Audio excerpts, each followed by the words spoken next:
शक्ति पृथक्करण तथा नियंत्रण व संतुलन। प्रकार्यात्मक रूप से सरकार के तीनों अंगों में कार्य विभाजन को शक्ति पृथक्करण कहते हैं। अर्थ: व्यक्ति स्वतंत्रता के हित में सरकार के तीनों अंगों की शक्तियों व कार्यों का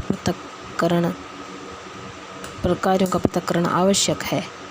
प्रत्येक अंग एक दूसरे से स्वतंत्र होता है। शक्ति पृथक्करण का सिद्धांत द्वैधता सिद्धांत, जो कि सरकार के केवल दो अंग मानता है, व्यवस्थापिका व कार्यपालिका। व्यवस्थापिका व कार्यपालिका के विपरीत त्रिमूर्ति सिद्धांत को मानता है। अर्थात सरकार के तीन अंग होते हैं, व्यवस्थापिका, कार्यपालिका और न्यायपालिका।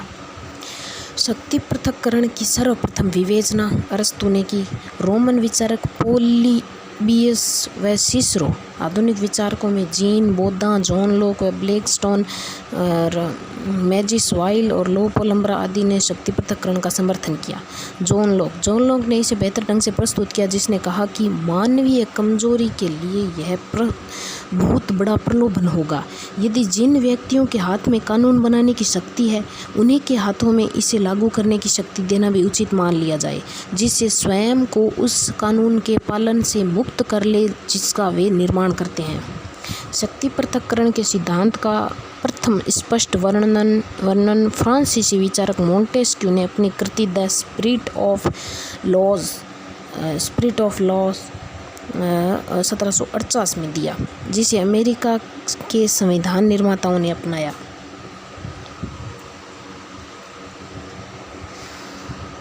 हर्मन फाइबर के वह शक्तियों के पृथक्करण का सिद्धांत प्रथम बार पूर्ण रूप में केवल मोंटेस्क्यू द्वारा ही प्रतिपादित किया गया। हर्मन फाइनर के वह शक्तियों के पृथक्करण के सिद्धांत का राजनीतिक विज्ञान में तब तक कोई विशेष स्थान नहीं रहा जब तक राजनीतिक स्वतंत्रता का मुद्दा या विचार आवश्यक नहीं बन गया। मोंटेस्क्यू के वह स्वतंत्रता श्रेष्ठतम मानवीय अच्छाई है। जो हम चाहें उसे करने और जो नहीं चाहें उसे नहीं करने की स्वतंत्रता हो। राजनीतिक स्वतंत्रता, उसे नहीं करने की स्वतंत्रता ही राजनीतिक स्वतंत्रता है। जो हम चाहें उसे करने और जो नहीं चाहें वो नहीं करने की स्वतंत्रता हो, वही राजनीतिक स्वतंत्रता है। संक्षेप में विधि के अनुसार व्यवहार की स्वतंत्रता है। मोंटेस्क्यू के वह जब विधायी तथा कार्यकारी शक्तियाँ उसी व्यक्ति अथवा न्यायाधीशों के उसी निकाय में एकीकृत हो तो स्वतंत्रता संभव नहीं हो सकती, क्योंकि शंका उत्पन्न हो सकती है कि कहीं ऐसा न हो कि वही राजा अथवा वही सीनेट अत्याचारी कानून बना दे तथा उन्हें अत्याचारी ढंग से लागू करे। इसी तरह यदि न्यायिक शक्ति को विधायी तथा कार्यकारी शक्ति से पृथक नहीं किया जाता तो स्वतंत्रता संभव नहीं। यदि इसे विधायी शक्ति के साथ मिला दिया जाए तो प्रजा का जीवन व स्वतंत्रता मनमाने नियंत्रण का शिकार होंगे, क्योंकि तब न्यायाधीश विधायक हो जाएगा। यदि इसे कार्यकारी शक्ति से मिला दिया जाता है तो न्यायाधीश हिंसा व दमन से युक्त व्यवहार कर सकता है। यदि वही लोग अथवा वही निकाय कानून निर्माण, सार्वजनिक संकल्पों का क्रियान्वयन तथा व्यक्तिगत मामलों की सुनवाई की तीनों शक्तियों का प्रयोग करते हैं तो फिर प्रत्येक वस्तु का अंत हो जाएगा। जोसेफ ला पोलम्ब्रा के वह शक्तियों का पृथक्करण शक्तियों के मनमाने प्रयोग या इनके निरपेक्ष दुरुपयोग से बचने के लिए सुरक्षा व्यवस्था के माध्यम के रूप में मानव की सबसे महत्वपूर्ण राजनीतिक खोजों में से एक है। M.J.C. वाइल ने अपनी पुस्तक कॉन्स्टिट्यूशनलिज्म एंड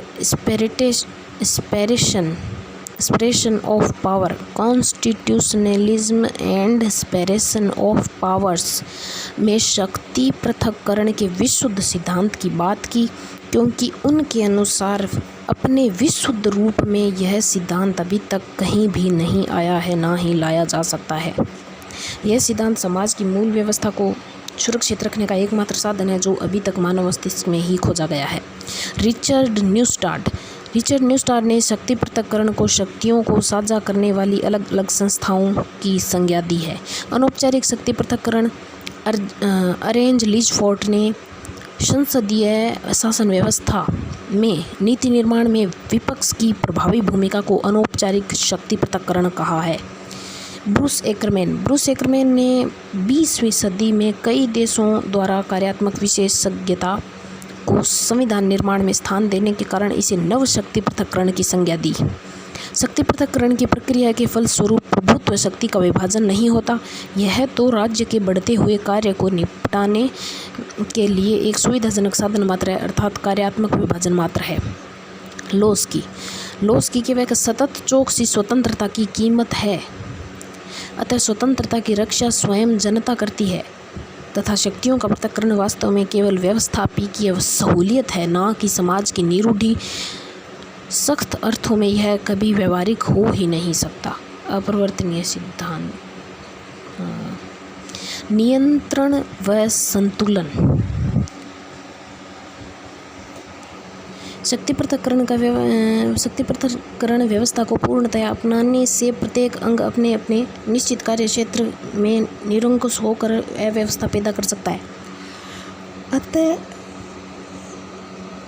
अमेरिकी शासकों ने शक्ति पृथक्करण के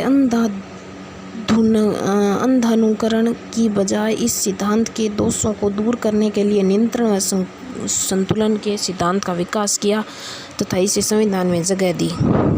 इस प्रकार नियंत्रण व संतुलन के द्वारा शक्ति पर शक्ति द्वारा नियंत्रण हैमिल्टन यानी कांटे से कांटा निकाला जा सकता है स्थापित किया जाता है, ताकि पृथक्करण के साथ साथ तीनों अंगों में समन्वय भी बना रहे।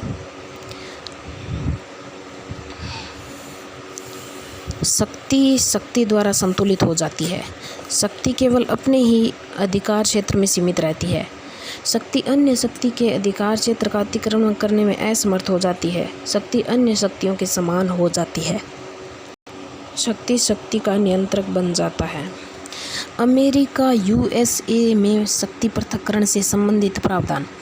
अमेरिका के संविधान में कहीं शब्दशः शक्ति पृथक्करण का सिद्धांत वर्णित नहीं है, पर जैसा कि मेडिसन ने कहा है कि हम निरंतर मोंटेस्क्यू की अदृश्य छाया में प्रेरणा ग्रहण करते रहे हैं।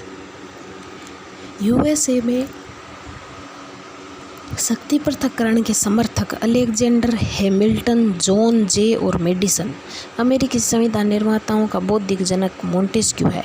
अमेरिकी संविधान के अनुच्छेद 1 खंड 1 व्यवस्थापन शक्ति कांग्रेस में निहित होगी। अनुच्छेद 2 खंड 1 कार्यपालिका शक्ति राष्ट्रपति में निहित होगी। अनुच्छेद 3 खंड 1 न्यायिक शक्ति न्यायपालिका में निहित होगी। किलबोर्न बनाम थॉमसन वाद 1880 के अनुसार शक्ति पृथक्करण का सिद्धांत अमेरिकी संविधान का प्रमुख लक्षण है। शक्ति पृथक्करण से संबंधित व्यवस्थाएं। पहली व्यवस्था है शासन के तीनों अंगों के चयन की अलग अलग प्रक्रिया। प्रतिनिधि सभा व सीनेट का निर्वाचन प्रत्यक्ष रूप से होता है। राष्ट्रपति का निर्वाचन निर्वाचक मंडल द्वारा परोक्ष रूप से किया जाता है और न्यायाधीशों का मनोनयन किया जाता है। दूसरी व्यवस्था है एक ही अंग की सदस्यता का प्रावधान। किसी व्यक्ति को मंत्री या न्यायाधीश बनने पर कांग्रेस की सदस्यता का त्याग करना होगा, जबकि संसदीय व्यवस्था में मंत्री विधायिका के सदस्य होते हैं। तीसरी व्यवस्था है अंगों का अलग अलग कार्यकाल व कार्यकाल की निश्चितता। तो राष्ट्रपति को 4 वर्ष, प्रतिनिधि सभा 2 वर्ष, सीनेट सदस्य 6 वर्ष। न्यायाधीश अपने पद पर सदाचार पर्यंत व जीवन पर्यंत बने रहते हैं। उत्तरदायित्व में भिन्नता। चौथी व्यवस्था है उत्तरदायित्व में भिन्नता, यानी प्रतिनिधि सभा का सदस्य अपने निर्वाचन क्षेत्र, सीनेटर अपने राज्य, राष्ट्रपति संपूर्ण राष्ट्र तथा न्यायाधीश संविधान के प्रति उत्तरदायी होते हैं। संक्षेप में सरकार के 3 विशिष्ट कार्य नियम निर्माण, नियम क्रियान्वयन व न्याय निर्णयन। तीनों विशिष्ट कार्य अलग अलग अंगों व अलग अलग व्यक्तियों द्वारा संपन्न किए जाते हैं। तीनों अंग समान व एक दूसरे के स्वतंत्र होते हैं। विधायिका द्वारा सत्ता का प्रत्यायोजन नहीं किया जा सकता। शक्ति पृथक्करण के पक्ष में तर्क। Blackstone, M.J.C. वाइल और ला पोलम्बरा द्वारा दिए गए तर्कों से शक्ति पृथक्करण की व्यवस्था को निम्न कारणों से आवश्यक समझाता हूँ। व्यवस्था का निम्न कारण है आवश्यक। पहला है राजनीतिक शक्ति के दुरुपयोग से बचाव की व्यवस्था के लिए। दूसरों नागरिकों की स्वतंत्रताओं व अधिकारों की सुरक्षा के लिए। तीसरों कार्य विभाजन से स्पष्टीकरण व कार्यदक्षता में वृद्धि के लिए। चौथों शक्ति द्वारा पहरेदारी संभव बनाने के लिए। पांचों राजनीतिक विकास व आधुनिकीकरण के लिए अपरिहार्य होने का कारण। छठों शासन कार्य को सरल व सुविधाजनक बनाने के लिए। सातवां है उत्तरदायित्व का सुनिश्चित निर्धारण करने के लिए। और आठवां है न्यायपालिका की स्वतंत्रता तथा निष्पक्षता की व्यवहारिकता के लिए। अब शक्ति पृथक्करण सिद्धांत की आलोचना। जुआन जोस लिंज ने अध्यक्षात्मक व्यवस्था की आलोचना करते हुए लिखा है कि दोहरी लोकतांत्रिक वैधता मतदाताओं को भ्रमित करती है और जवाबदेही से को रोकती है। J.S. मिल के अनुसार अंगों के अलग अलग कार्य विभाजन से कार्यकुशलता की जो हानि होगी वह हानि व्यक्तिगत स्वतंत्रता से प्राप्त लाभ की बजाय ज़्यादा होगी। यह सिद्धांत कार्यों के पृथक्करण पर बल देकर गंभीर त्रुटि करता है। शासन समग्र शरीर की तरह है तथा इसके अंगों को डिब्बाबंद रूप में अलग रखना असंभव है। 1930 के दशक में अमेरिका के राष्ट्रपति रूजवेल्ट ने अपने संविधान को घोड़ा और बग्घी के दिनों का अवशेष कहा, जिसका कारण था कि राष्ट्रपति महान आर्थिक मंदी की स्थितियों से उत्पन्न होने वाली समस्याओं का सामना करने के लिए जो कुछ करना चाहते थे वह सर्वोच्च न्यायालय द्वारा दिए गए निर्णयों के कारण नहीं किया जा सका, क्योंकि उसने कुछ कानूनों व आदेशों को संवैधानिक कहकर अवैध ठहराया। शासन में एकता व उत्तरदायित्व का अभाव, राष्ट्रपति व कांग्रेस के बीच पारस्परिक विरोध, राष्ट्रपति निरंकुश हो सकता है, न्यायपालिका का सर्वोच्च सदन बनना एक कारण है। नियंत्रण व संतुलन, यह अमेरिकी शासन व्यवस्था का मौलिक प्रावधान है। तीनों अंग एक दूसरे से स्वतंत्र होते हैं, पर व्यवहार में एक अंग अन्य दो अंगों पर नियंत्रण भी रखता है ताकि संतुलन बना रहे। नियंत्रक व संतुलन का सिद्धांत। शक्ति के पृथक्करण के सिद्धांत का नवीन रूप कहा जा सकता है। अमेरिका में नियंत्रण व संतुलन के दो रूप हैं: संवैधानिक नियंत्रण और संतुलन व्यवस्था, गैर संवैधानिक नियंत्रण और संतुलन व्यवस्था। अब है गैर नियंत्रण और संतुलन व्यवस्था का साधन। राजनीतिक दल, दूसरा दबाव व हित समूह, तीसरा राजनीतिक प्रक्रिया और चौथा है जनसंचार साधन। अमेरिका में शक्ति पृथक्करण के कारण शुद्ध रूप से नियंत्रण एवं संतुलन सिद्धांत के माध्यम से संतुलित किया गया, किंतु अब विकसित राज्यों में गैर संवैधानिक संस्थाओं के कारण व्यवहारिक रूप में यह सिद्धांत कम सक्रिय रहता है। अब है संवैधानिक नियंत्रण व संतुलन व्यवस्था। कांग्रेस संसद की शक्ति पर नियंत्रण। कांग्रेस की शक्ति पर नियंत्रण। विधि कानून निर्माण की शक्ति कांग्रेस के पास, पर इस पर बाकी दो अंगों का नियंत्रण है। कार्यपालिका द्वारा नियंत्रण। कांग्रेस द्वारा पारित विधेयकों पर राष्ट्रपति विलंबकारी निषेधाधिकार व जेबी निषेधाधिकार का प्रयोग कर सकता है, यानी पॉकेट वीटो का प्रयोग कर सकता है। राष्ट्रपति अध्यादेश जारी कर सकता है। व्यावहारिक रूप से राष्ट्रपति कांग्रेस को संदेश भेजकर राष्ट्र के नाम अपील जारी करके तथा कांग्रेस में अपने दल द्वारा कानून निर्माण को प्रभावित कर सकता है।